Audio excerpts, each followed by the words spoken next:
Picture this, a nice restaurant. Folks are eating, laughing, talking, enjoying a good meal. Everything is pleasant. Then suddenly it appears. A tiny, unwelcome guest, a cockroach. Yes, a cockroach. A woman at a nearby table spots it. And what does she do? She screams. A loud, piercing scream. She leaps up from her seat, maybe even onto her chair. Pure, unfiltered panic. She is completely freaking out.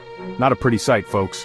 Her reaction is immediate and intense. Her outburst changes everything. The calm atmosphere shatters. Other diners look up startled. Some start to feel uneasy too. Her panic begins to spread. The enjoyable evening, it's quickly turning sour. All because of one little bug, and one very big reaction. This is what reacting looks like. The waiter rushes over. He hears the commotion. He sees the woman. He sees the cockroach. He looks flustered, caught off guard, unsure what to do first. Does he calm the woman? Does he deal with the bug? He's stuck in the middle. His own stress levels are rising. Now let's watch someone else. The restaurant manager steps in. He sees the unfolding drama. He hears the screaming. He notices the tension. But he doesn't join the circus. He doesn't shout or run. He simply observes for a moment. He assesses the situation calmly. He is thinking, not just feeling. The manager remains composed. He is the picture of calm. He moves deliberately, not erratically. No sudden, jerky movements. He projects an aura of control. This is very important. His demeanor starts to reassure people. He is not adding fuel to the fire, he's about to put it out. This is a different way to handle things. He approaches the hysterical woman. He speaks to her in a low voice, a calm, steady tone. He's not dismissive of her fear, but he's not amplifying it either. He has a clear plan, a quiet, effective plan. He aims to resolve the issue, not to become part of the problem. He's focused on the solution. Then he acts. No drama, no fuss. He takes a clean napkin with a swift, gentle movement. He covers the cockroach, he carefully scoops it up, he walks away discreetly. The problem is gone, vanished. It was all handled so smoothly. Order begins to return. So, what did we just see? We saw two very different behaviors. The woman reacted, instantly. The manager responded, thoughtfully.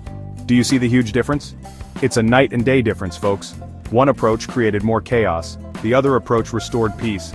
This isn't rocket science, it's about emotional intelligence. Let's break down reacting. Reacting is usually a knee-jerk thing. It's driven purely by emotion. Fear, anger, surprise, whatever. There's little to no thought involved. It's like touching a hot stove. You just pull your hand back. Fast. But in life, that can make things worse. You often lose control. You let your feelings run the show. Now let's talk about responding. Responding is the smarter way. It involves a crucial step, a pause. You stop, you breathe, you think. You consider the situation, you think about the consequences, you choose your action, you aim for a solution, you stay in the driver's seat. You are in control of yourself. Think about the benefits. The manager's response worked wonders. The cockroach was removed efficiently. The hysterical woman eventually calmed down. The other diners could relax. The restaurant's reputation was salvaged, all because one person chose to respond, instead of just reacting to stimulus. That's the power of a thoughtful response. It leads to better outcomes. This lesson isn't just about cockroaches. Let's be real here. It applies to almost everything in life. Someone cuts you off in traffic, your boss criticizes your work, your kids are pushing your buttons. You have a choice in those moments. Are you going to react, or are you going to respond? The outcome depends on your choice. So, how do you make that shift? How do you learn to respond? First, practice the pause. When something happens, just stop. Don't say or do anything immediately. Take a deep breath, or two, or three. Give your thinking brain a chance to catch up. Ask yourself, what do I really want here? What's the best way to get that? This simple pause can change everything. When you choose to respond, you gain power. Real power. The power of self-control. You stop being a puppet, pulled around by your emotions, or by other people's actions. You become the one in charge. You manage your feelings, you guide the situation. You are no longer a victim of impulse, you are an agent of change. So, what's the take-home message today? It's pretty straightforward. You have the power to choose. Choose to respond, not just react.